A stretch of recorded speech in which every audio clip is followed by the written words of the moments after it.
மாயா நில்லு நில்லு. அந்த ஹவுஸ் ஓனர் அம்மா என்ன பேச்சு பேசுறாங்க? நீ பாட்டுக்கு அமைதியா வந்திருக்க. ஏதோ ஒரு 1000 ரூபாய் ஏத்தனா பரவாயில்ல, ரெண்ட் 3000 ரூபாய் ஏத்தி வச்சிருக்காங்க. ஆமா, என்கிட்ட அந்த கிளிப்பியே நீ வாயை மூடிட்டு வந்திருக்க அவங்க கிட்ட.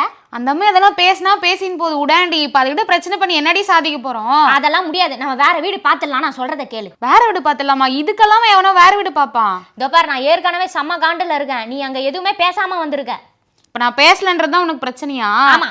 ஏன்னா ஒரு நியூஸை பார்த்தேன்டி, அதனால எனக்கு மைண்டு டிஸ்டர்ப் ஆயிடுச்சு. இல்லைன்னா நான் அங்கேயே அந்த அம்மாவை ஏதாவது கேட்டு விட்டுருப்பேன். நமக்கு எதுக்கு பிரச்சனை அப்படின்னு சொல்லிட்டு தான் நான் அமைதியா வந்துட்டேன். உன் மைண்டு டிஸ்டர்ப் ஆகிற அளவுக்கு என்ன நியூஸ் அப்படி உனக்கு ஞாபகம் வந்தது? ஹைதராபாத்ல ஹவுஸ் ஓனருக்கும் டெனண்ட்டுக்கும் சண்டை வந்து விரல பிடிச்சி கடிச்சிட்டாங்க தெரியுமா? விரல கடிச்சிட்டாங்களா? அப்படி என்னடி பஞ்சாயத்தாச்சு? ஹைதராபாத்ல ஒரு டெனண்ட் வந்து இருந்த வீட்டை காலி பண்ணி வெளியே போயிருக்காரு. போகும்போது கொடுத்த அட்வான்ஸை திருப்பி கேட்டிருக்காரு. அந்த ஹவுஸ் ஓனர் அம்மா என்ன பண்ணிருக்கு, ஒரு 5000 ரூபாய் பிடிச்சிட்டு 25000 ரூபாய் கையில் கொடுத்துருக்கு.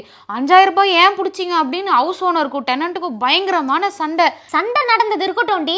ஏதோ விரல கடிச்சாங்க. நீ யார் விரல கடிச்சது? இந்த சண்டையில டெனண்ட் பயங்கரமா டென்ஷன் ஆகி காசு தரலன்னு சொல்லிட்டு ஹவுஸ் ஓனர் விரல பிடிச்சி கடிச்சிட்டான். அச்சோச்சோ, இந்த டெனண்ட் செம்ம டென்ஷன் பார்ட்டியா இருப்பான் போல இருக்கே. அப்புறம் என்னதான் ஆச்சு? அப்புறம் என்னாச்சு, விரல தனியா வந்துச்சு. ஹாஸ்பிட்டலுக்கு எடுத்துன்னு போய் எவ்வளவோ ட்ரை பண்ணி பார்த்துட்டாங்க.